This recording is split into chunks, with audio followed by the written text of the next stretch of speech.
ये कहानी है हरियाणा की बेटी मनीषा की, एक मासूम लड़की जो रोजाना बच्चों को पढ़ाने जाती थी, लेकिन एक दिन वह घर से निकली और कभी वापस नहीं लौटी।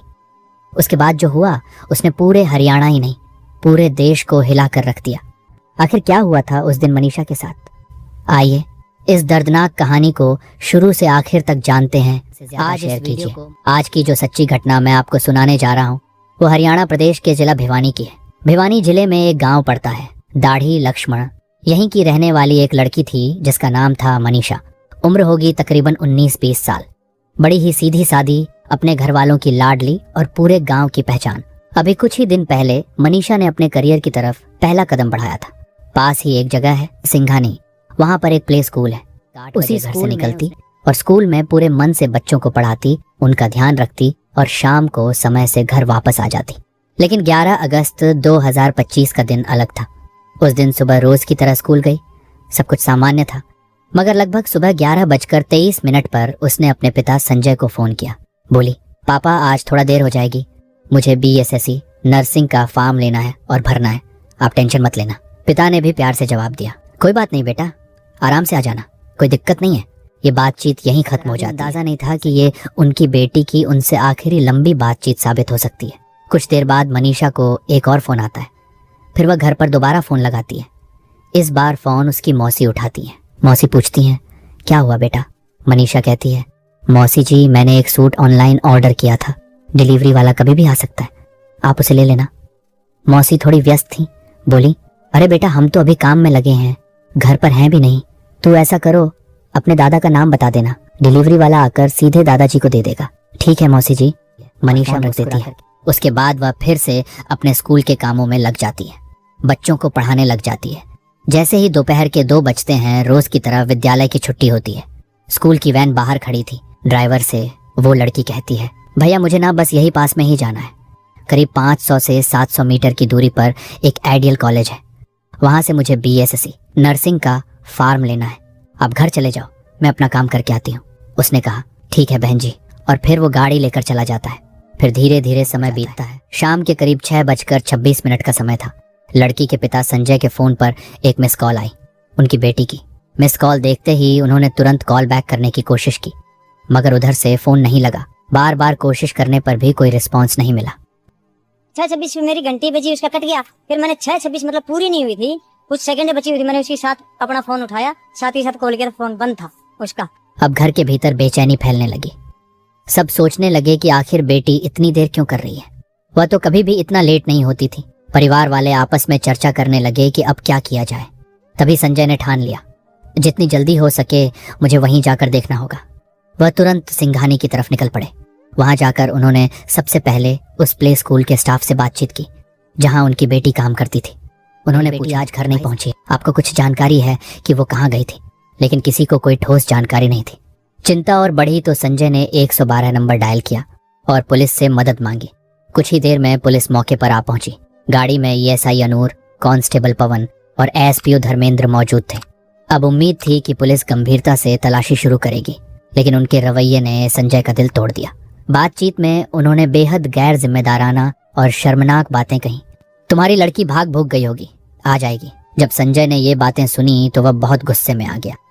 भाग भुग्गी होगी, आ जाएगी 1-2 दिन के अंदर, 2-4 दिन के अंदर आ जाएगी। बोला क्यों घबरा रहा है?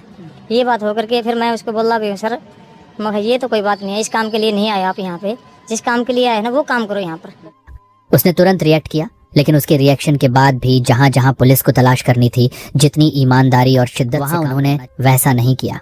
उन्होंने बस थोड़ी बहुत औपचारिकताएं निभाई। जब वे लोग आइडियल कॉलेज पहुंचे और वहां के स्टाफ से मिले तो पुलिस वालों का अंदाज देखकर हैरानी हुई। वे ऐसे हंसी मजाक कर रहे थे, पीठ पर हाथ मार रहे थे, जैसे बरसों पुरानी जान पहचान हो। वहीं दूसरी ओर एक पिता अपनी बेटी को लेकर परेशान था। पुलिस वाला उनके साथ कोई बातचीत की है, बोले जी ठीक है कोई नहीं, फिर मिलेंगे हम वहाँ आगे। हाँ ऐसे कंधे पे हाथ मार के बोले जी कोई नहीं, आप फिर मिलते हैं जी, घर बैठ के मिलेंगे आपसे। ऐसे ऐसे बात हुई उनकी कुछ। आखिरकार रात के लगभग 10 बज गया। तब उन तीनों पुलिस वालों ने संजय से कहा, हमने तो अपनी तरफ से पूरी कोशिश कर ली है, अब आप थाने जाइए और वहां जाकर FIR दर्ज कराइए। संजय ने फिर अपने पिता से बात की। उसके साथ जो 1-2 साथी थे उन्होंने भी कहा कि अब तो रात बहुत हो गई है, क्यों न सुबह चलकर FIR कराएं। सबने सोचा कि सुबह जाकर देखेंगे, फिर भी रात में जितना हो सकता था उन्होंने खुद अपनी तरफ से तलाश करने की कोशिश की। 12 अगस्त 2025 की सुबह करीब 8:45 का समय था। उसी दिन संजय सिंह अपने परिवार के कुछ चाचा और करीब 1-2 साथियों के साथ थाने पहुंच गया। उसने पुलिस को बताया कि उसकी बेटी लापता हो गई है, गायब हो गई है। लेकिन ये सुनकर भी पुलिस ने फुर्ती नहीं दिखाई। सुबह से शाम हो गई, कब पूरा दिन निकल गया और कब रात के 7 बज गए किसी को पता ही नहीं चला। एफआईआर दर्ज की गई। एसएचओ अशोक कुमार ने एफआईआर दर्ज की और जांच की जिम्मेदारी एएसआई शकुंतला को सौंप दी गई। लेकिन अफसोस, जितनी शिद्दत और ईमानदारी से एक बेटी की गुमशुदगी की जांच होनी चाहिए थी, उतनी गंभीरता से जांच नहीं की गई। और हद तो तब हो गई जब थाने के अंदर ही बातें होने लगीं। शादी विवाह करके चली गई होगी, पिकनिक मनाने गई होगी, वापस आ जाएगी। ये सब सुनकर पिता का दिल टूट गया, आंखें नम हो गईं। उसने सोचा, आखिर मैं करूं तो क्या करूं? मैं पुलिस से मदद मांग रहा हूं और यही लोग कह रहे हैं कि मेरी बेटी कहीं पिकनिक किसी से शादी कर ली है। क्या हर बेटी ऐसे ही होती है? ये सवाल उसके दिल को चीरने लगे। संजय खुद कॉलेज गया, प्ले स्कूल गया, सीसीटीवी फुटेज की मांग की, लेकिन उसे टाल दिया गया। बस इतना कहा गया, दिखा देंगे, बड़े अधिकारी आएंगे तब मिलेगा। इस तरह की बातें सुनकर वो और निराश हो गया, लेकिन उसने हिम्मत नहीं छोड़ी। 13 अगस्त 2025 की सुबह की बात है। वो फिर विद्यालय की ओर गया, ये जानने के लिए कि कहीं सीसीटीवी फुटेज में उसकी बेटी दिखे तो सही। इसी बीच पुलिस चाहती तो उसकी बेटी का सीडीआर निकलवा सकती थी, लोकेशन ट्रेस कर सकती थी, लेकिन पुलिस ने मामले को गंभीरता से नहीं लिया। इसी दिन 13 अगस्त 2025 को लोहारू थाना क्षेत्र के गांव सिंघानी की नहर के पास गांव वालों ने तुरंत पुलिस को सूचना दी। जांच अधिकारी एएसआई शकुंतला ने संजय को फोन किया और कहा, संजय, आपको तुरंत आना होगा, हमने एक बॉडी पाई है, जरा देख लीजिए कि कहीं ये आपकी बेटी तो नहीं। ये सुनकर संजय के पैरों तले जमीन खिसक गई। उसका पूरा परिवार रोता बिलखता वहां पहुंचा। बेटी के कपड़ों से उन्होंने उसकी पहचान की, लेकिन जिस रूप में बेटी की लाश मिली उसकी आंखें बाहर निकली हुई थीं, भोजन और श्वास की नली बाहर खींची हुई थी। उसकी गर्दन पर चांद जैसे आकार का एक गहरा जख्म था, करीब 29.5 सेंटीमीटर चौड़ा और 16 सेंटीमीटर लंबा। बेटी की लाश देखकर गांव वाले भी स्तब्ध रह गए। भीड़ बढ़ती चली गई। पुलिस ने बॉडी को कब्जे में लेकर पोस्टमार्टम के लिए भिवानी अस्पताल भेज दिया। पोस्टमार्टम शुरू होते ही ये खबर पूरे इलाके में हर किसी के मन में यही सवाल था, क्या एक गरीब मजदूर की बेटी की कोई कीमत नहीं? अगर यही बेटी किसी मंत्री, किसी विधायक या किसी बड़े आदमी की होती तो क्या पुलिस ऐसे ही लापरवाही करती? लोगों का गुस्सा बढ़ता गया, धरना प्रदर्शन शुरू हो गए। पूरे इलाके में न्याय की मांग गूंजने लगी। 14 तारीख के बाद जब मनीषा का पोस्टमार्टम हुआ तो पुलिस ने बॉडी परिवार वालों को सौंप दी, लेकिन घर वालों ने साफ कह दिया, जब तक हत्यारे नहीं पकड़े जाएंगे हम बेटी का शव नहीं लेंगे, अब चाहे कुछ भी हो जाए। परिजनों का गुस्सा बढ़ता ही गया। उनके समर्थन में लोग बड़ी संख्या में सड़कों पर उतर आए और ऐलान कर दिया कि हत्यारे पकड़ो, नहीं तो बॉडी नहीं उठाएंगे। 16 और 17 अगस्त को माहौल और गर्म हो गया। पूरे प्रदेश में बवाल मच गया। लोग सड़कों पर उतर आए, घंटों घंटों रोड जाम हो गए। स्कूल कॉलेज बंद, दुकानें बंद, बाजार ठप। हर जगह बस एक ही गुस्सा था, मनीषा के इंसाफ का। इस दबाव में कहीं ना कहीं पुलिस और सरकार की नींद टूट गई। मुख्यमंत्री तक को बयान देना पड़ा।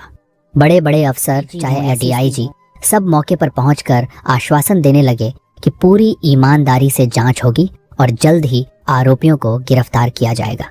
इसी बीच कार्रवाई भी हुई। उस वक्त के एएसपी मनवीर सिंह का तबादला कर दिया गया और 2014 बैच के आईपीएस सुमित कुमार को चार्ज सौंपा गया। एसएचओ अशोक कुमार को लाइन हाजिर कर दिया गया। एएसआई शकुंतला, जो इस केस को लापरवाही से देख रही थी, उसे सस्पेंड कर दिया गया। इसी तरह पीसीआर पर मौजूद ईएसआई अनूप, कांस्टेबल पवन और एसपीओ धर्मेंद्र को भी निलंबित कर दिया गया। लेकिन जनता और भड़क गई। उनका कहना था, ट्रांसफर कर दोगे फिर से चार्ज मिल जाएगा, सस्पेंड कर दोगे बाद में बहाल हो जाएगा। लेकिन क्या हमारी बेटी वापस आ जाएगी?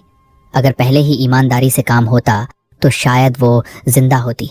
इस गुस्से की लपट झज्जर, जिंद, फतेहाबाद, विपक्ष, रोडवेज यूनियन, छात्र छात्राएं, व्यापारी सब सड़कों पर उतर आए।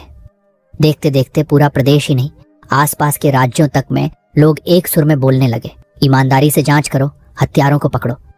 जब तक ऐसा नहीं होगा तब तक बॉडी नहीं लेंगे, अंतिम संस्कार नहीं करेंगे। पहला पोस्टमार्टम भिवानी जिला अस्पताल में हुआ। पहली पोस्टमार्टम रिपोर्ट आने के बाद गांव का माहौल और भी उथल पुथल हो गया। डॉक्टरों ने साफ लिखा था, शरीर पर जो गहरे घाव हैं उनमें से ज्यादातर ऐसे लगते हैं जैसे जानवरों ने नोचा हो। गले पर हथियार के वार के निशान नहीं मिले। यौन शोषण का भी कोई सबूत नहीं है। लेकिन जैसे ही यह रिपोर्ट बाहर आई, गांव के लोग भड़क उठे। लोग कहने लगे, इतनी बुरी हालत में लड़की का शव मिला, रिपोर्ट और क्यों नहीं लिखी गई है? सच को छुपाने की कोशिश की जा रही है। परिवार का गुस्सा भी 7वें आसमान पर था। भीड़ बढ़ने लगी, नारे लगने लगे। दबाव इतना बढ़ा कि सरकार को पीछे हटना पड़ा। आखिरकार फैसला हुआ कि शव का दूसरा पोस्टमार्टम कराया जाएगा। शव PGIMS रोहतक भेजा गया। रोहतक के डॉक्टरों की टीम ने बारीकी से जांच की। रिपोर्ट आई, बलात्कार या यौन हिंसा का कोई सबूत नहीं है। गर्दन और शरीर पर जो चोटें दिख रही हैं, हथियार से नहीं बल्कि जानवरों के नोचने जैसी हैं। लेकिन इस बार एक और चौंकाने वाली बात सामने आई। यौन शोषण या हिंसा से जुड़ी नहीं है, बल्कि मौत का कारण हानिकारक दवा का सेवन बताया गया। यह रिपोर्ट आते ही गांव में और बड़ी हलचल मच गई। गांव वाले यह मानने को तैयार ही नहीं थे। उसके बाद जब मामला लगातार बढ़ता चला गया तो 18 अगस्त 2025 की दोपहर के आसपास सोशल मीडिया पर एक पत्र बहुत तेजी से वायरल होने लगा। हालांकि इससे एक दिन पहले डॉग स्क्वाड और पुलिस की टीम ने नहर के आसपास का पूरा इलाका जहां से बॉडी मिली थी छान मारा था। हर जगह पड़ताल हुई, लेकिन कोई ठोस सबूत नहीं। कुछ सबूत छुपाने की भी कोशिश हुई, लेकिन कई अहम सुराग ऐसे थे ही नहीं जिन्हें आसानी से जुटाया जा सके। 18 अगस्त को जब सोशल मीडिया पर वो पत्र वायरल हुआ, पत्र में लिखा था, सॉरी मम्मी पापा, मेरी वजह से आप दोनों को तकलीफ में नहीं देख सकती। आपने मेरे लिए बहुत कुछ किया है। मैं कभी गलत नहीं थी और न ही मैंने कुछ गलत काम किया। बस मैं आपके सपने पूरे करना चाहती थी। मैं BSSC नर्सिंग कर रही थी क्योंकि नॉर्सेट क्रैक करके नर्सिंग ऑफिसर बनना चाहती थी ताकि आप दोनों का सपना पूरा कर सकूं। लेकिन मैं आप दोनों पर बोझ नहीं बन सकती। अगर मैंने आपको कभी दुख दिया हो तो माफ कर दीजिए। आप दुनिया के सबसे अच्छे माता पिता हो। मुझे जिंदगी देने के लिए धन्यवाद। आपने मुझे राजकुमारी की तरह पाला। कोई हो तो प्लीज मेरे पेरेंट्स का ख्याल रखना। ऐसा पत्र सोशल मीडिया पर वायरल असली है या नकली, इस पर अब भी सवाल खड़े हैं। सबसे बड़ा सवाल लोगों के मन में यही है कि अगर यह सचमुच मनीषा ने अपने माता पिता के लिए लिखी थी तो उसने अंग्रेजी में क्यों लिखी, जबकि उसके माता पिता को अंग्रेजी पढ़नी आती ही नहीं। अब बड़ा सवाल यह है कि पुलिस इस मामले को कहीं पलटने या शांत करने की कोशिश तो नहीं कर रही, क्योंकि मनीषा की लाश 13 अगस्त को मिली थी और अचानक 5 दिन बाद यह पत्र कहां से आ गया। अगर पहले मिला था तो पुलिस ने शुरुआत में ही खुलासा क्यों नहीं किया। इसके अलावा मनीषा 11 अगस्त को लापता हुई थी और 13 को बॉडी मिली। सवाल यह भी है कि अगर शव 2 दिन तक खेत में पड़ा रहा तो उस दौरान किसी की नजर क्यों नहीं पड़ी, क्योंकि वह जगह एक आम रास्ता था और वहां से कई लोग आते जाते रहते थे। लाश पर गले में गहरे जख्म के निशान भी मिले। इस बीच इस केस में SP का ट्रांसफर हुआ और कई पुलिस वाले सस्पेंड हुए। पुलिस के पास था तो उन्होंने शुरू में इसे सार्वजनिक क्यों नहीं किया। 4 दिन से मामला राजनीतिक रंग ले रहा था।